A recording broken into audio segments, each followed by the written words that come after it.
Leader of opposition देश के भारत के राहुल गांधी जी, हमेशा उन्होंने भारत के युवाओं के लिए उनकी समस्याएं उठाई हैं।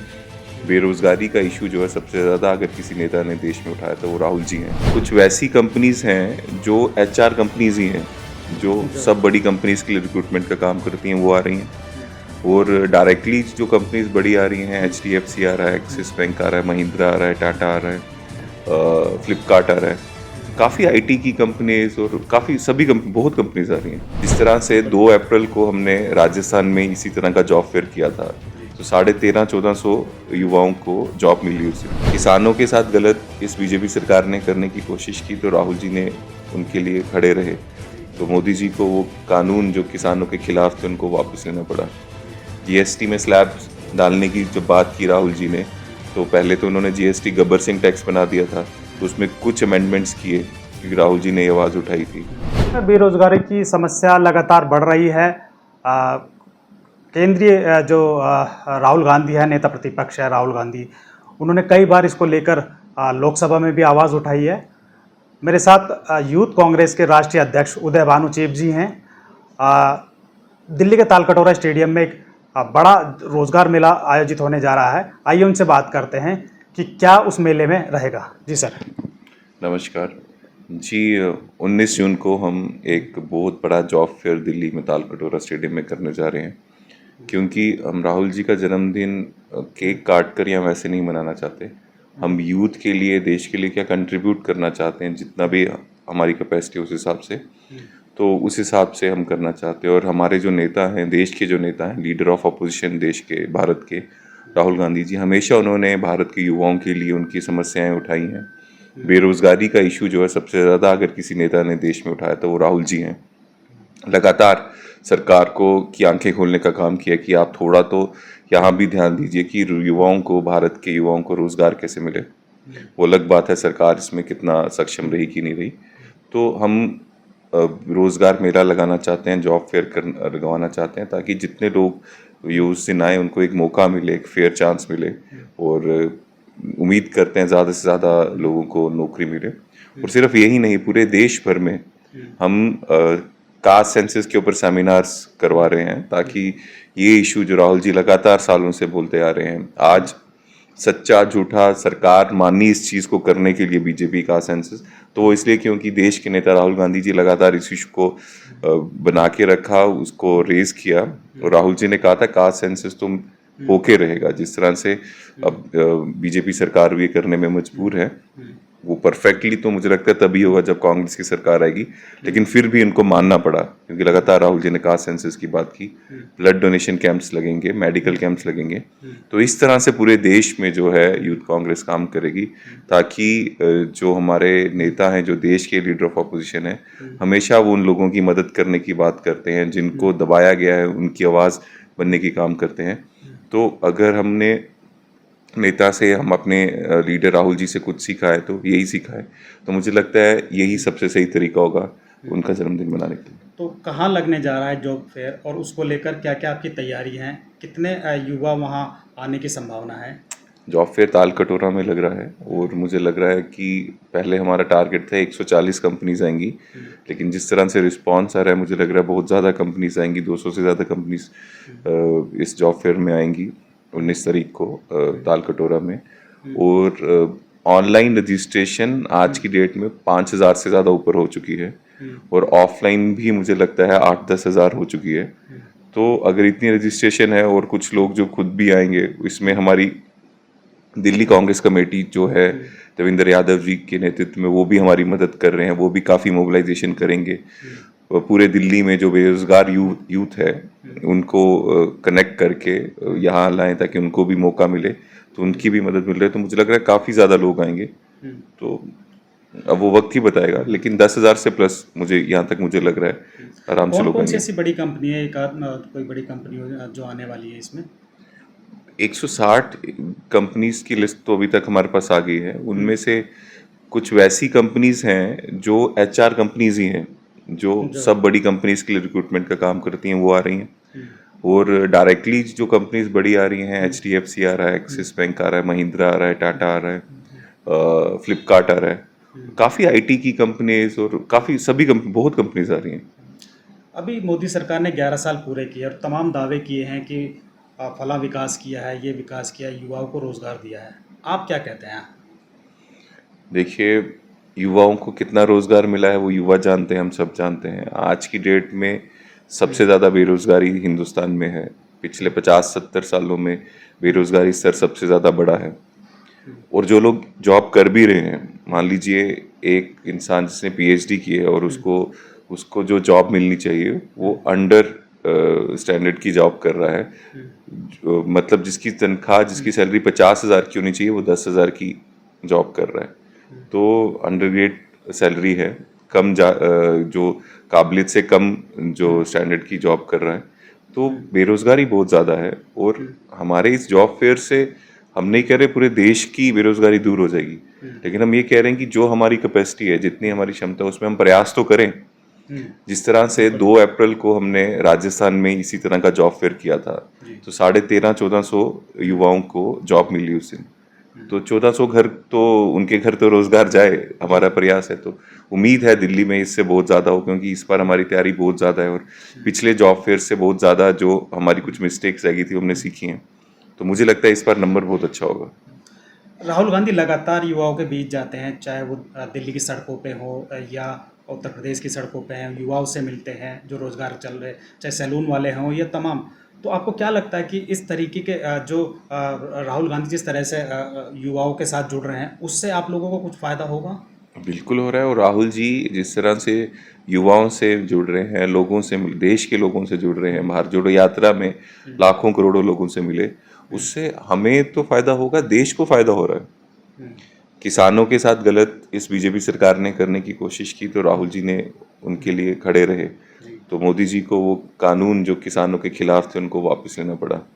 जीएसटी में स्लैब्स डालने की जब बात की राहुल जी ने, तो पहले तो उन्होंने जीएसटी गब्बर सिंह टैक्स बना दिया था, तो उसमें कुछ अमेंडमेंट्स किए क्योंकि राहुल जी ने ये आवाज़ उठाई थी। कितनी चीज़ें हैं। अग्निपथ स्कीम में राहुल जी ने कहा कि गलत है, इससे देश की सिक्योरिटी को फर्क पड़ रहा है, तो अग्निपथ में 50% कोटा लाने की बात करेंगे, 50% को हम पक्की नौकरी दे देंगे। कांग्रेस की सरकार आएगी तो अग्निपथ स्कीम ही नहीं रहेगी। लेकिन इनको कितनी बार जब ये गलती करते हैं और देश के लिए जो हानिकारक है वैसे स्टेप्स लेते हैं, तो राहुल जी ने कितनी बार इनका आईना दिखाया है और गलती सुधारने का मौका दिया है। तो राहुल जी से सिर्फ हमको नहीं, देश को फायदा हो रहा है। हमेशा हमारे लीडर ने जो कहा, अगर ये सरकार उसको सीरियसली लेती तो देश का बहुत नुकसान जो है वो नहीं होता। कोविड को राहुल जी ने सबसे पहले कहा कि सीरियसली लो, उन्होंने नहीं लिया, कितनी जाने गई। जब हमारा नोटबंदी हुआ उसके कारण कितने medium scale industry, small scale industries जो बंद हो गए, जिसके कारण बेरोजगारी जगदम पीक पे चले गई देश में। उसमें इनको आगाह किया था, इनको अवेयर किया था, इन्होंने नहीं माना, देश में बेरोजगारी बढ़ाने का काम किया। तो राहुल जी जितना काम कर रहे हैं और जितने लगातार लोगों के बीच रह रहे हैं, उनकी आवाज़ उठा रहे हैं, बेसिकली वो फायदा देश को है। और देश को फायदा हुआ तो मतलब हमें भी फायदा हुआ। राहुल जी जो जो बातें उठा रहे हैं, जैसे कहा सेंसस की आपने बात की, वो एक कांग्रेस की बड़ी मांग थी, लेकिन बीजेपी ने उसको खुद इसका अनाउंसमेंट करके एक तरीके से क्रेडिट लेने की कोशिश की। तो क्या आपको लगता है कि राहुल जी जो फिलहाल जो मुद्दे उठा रहे हैं वो देश से जुड़े हुए मुद्दों को उठा रहे हैं? हाँ, और वही मैंने आपको जो एग्जांपल्स दी, बीजेपी अमेंडमेंट भी कर रही है, अगर कोई लॉ गलत लगा दें, राहुल जी बोल रहे हैं कि इससे नुकसान होगा। इवन राहुल जी लोगों की बात कर रहे हैं। राहुल जी अपने मन से कुछ नहीं बोले। राहुल जी तो जिन लोगों की जो आवाज़ है, जिनको ये नज़रअंदाज कर देती है बीजेपी सरकार या इग्नोर कर देती है, उस आवाज़ को उठाने का काम कर रहे हैं। और जब वो नेता सच्चे दिल से, ईमानदारी से ये आवाज़ उठाते हैं, तो बीजेपी को भी अमेंडमेंट्स करने पड़ते हैं, अपनी गलतियां सुधारनी पड़ती हैं। राहुल गांधी छात्रों से मिलने जाते हैं तो उनके ऊपर एफआईआर दर्ज हो जाती है। मैं भी था दरभंगा में उस दिन, जबरदस्ती रोकने की कोशिश की। देश का लीडर ऑफ ऑपोजिशन छात्रों से मिलने जा रहा है, दलित छात्रों से मिलने जा रहा है, और गेट बंद कर दी गया। और मैंने जब उनको बोला गेट खोलें, तो पुलिस ऑफिसर, एडमिनिस्ट्रेशन वाले कह रहे थे हम छात्रों को यहीं बुला लेते हैं।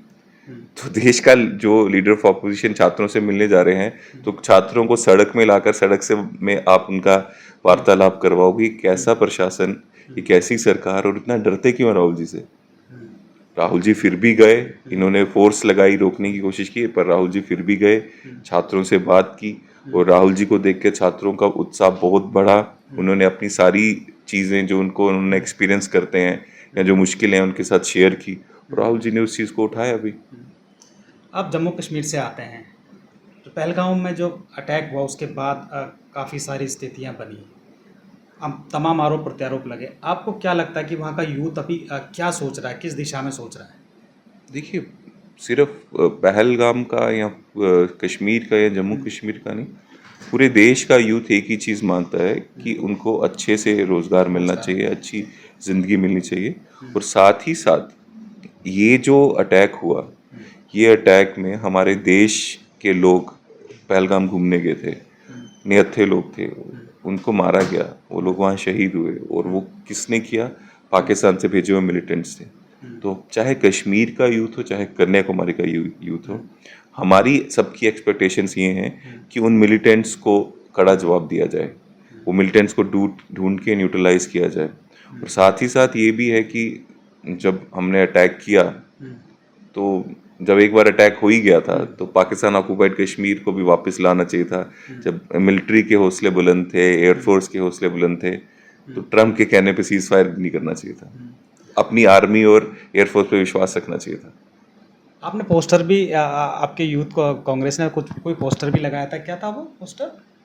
ये हमने पोस्टर यही लगाया था कि सरेंडर नहीं करना था, क्योंकि जितना मुझे याद है पहली बार ऐसा हुआ कि कश्मीर का इशू हो या भारत में कोई टेररिज्म एक्टिविटीज़ कर रहा है, पाकिस्तान कोशिश कर रहा है, तो उसमें भारत जो भी जवाब देता है तो वो भारत देता है, क्योंकि हम सक्षम है, हमारी आर्मी स्ट्रांग है, एयरफोर्स स्ट्रांग है, नेवी स्ट्रांग है। पहली बार हमने देखा कि कोई दूसरे देश का प्राइम मिनिस्टर या प्रेसिडेंट बोल रहा है, डिक्टेट कर रहा है कि मैंने बात कर ली, अब सीज फायर हो जाएगा, इन दोनों से बात हो गई है, कि एक ही तराजू में इंडिया और पाकिस्तान को तोल रहा है। वो कैसे हो सकता है? हम कभी पाकिस्तान के में टेररिज्म नहीं फैलाते हैं। हम सिर्फ जब हमें कोई अटैक करता है हम जवाब देते हैं। हम कोई टेररिस्ट कंट्री नहीं है पाकिस्तान की तरह। तो एक तराजू में कैसे तोल रहा है? और दूसरी बात, वो कैसे बोल सकता है कि सीज फायर मैंने करवा दिया? भारत एक बहुत ताकतवर देश है। कोई भी देश का प्रधानमंत्री या प्रेसिडेंट, चाहे वो कोई भी देश हो, वो भारत को डिक्टेट नहीं कर सकता कि सीज फायर करो कि नहीं करो। हमें जो करना है हम खुद करेंगे। वो थोड़ा दुख हुआ और दुख लगा भी कि प्रेसिडेंट ऑफ अमेरिका बोल रहा है कि अब ये सीज फायर करेंगे और हमने अनाउंस कर दिया। हमें अपनी आर्मी और खंडन भी नहीं किया गया, और अभी तक 11-12 बार वो बोल चुके हैं और अभी तक मोदी जी ने उसका खंडन नहीं किया। और बड़ी बात यह है, सीज फायर क्यों किया? जब हमें अपनी आर्मी और एयरफोर्स पे विश्वास था तो हम पाकिस्तान ऑक्युपाइड कश्मीर भी वापस ले सकते थे। और सीज फायर करना भी था तो ठीक है, कर लो, लेकिन अमेरिका के कहने पे क्यों कर रहे हैं? एक आखिरी सवाल ये है, बिहार में चुनाव है, आप लोग आप लोगों ने बेरोजगारी यात्रा भी निकाली, क्या आपको लगता है यूथ का वहाँ पे क्या मूड है?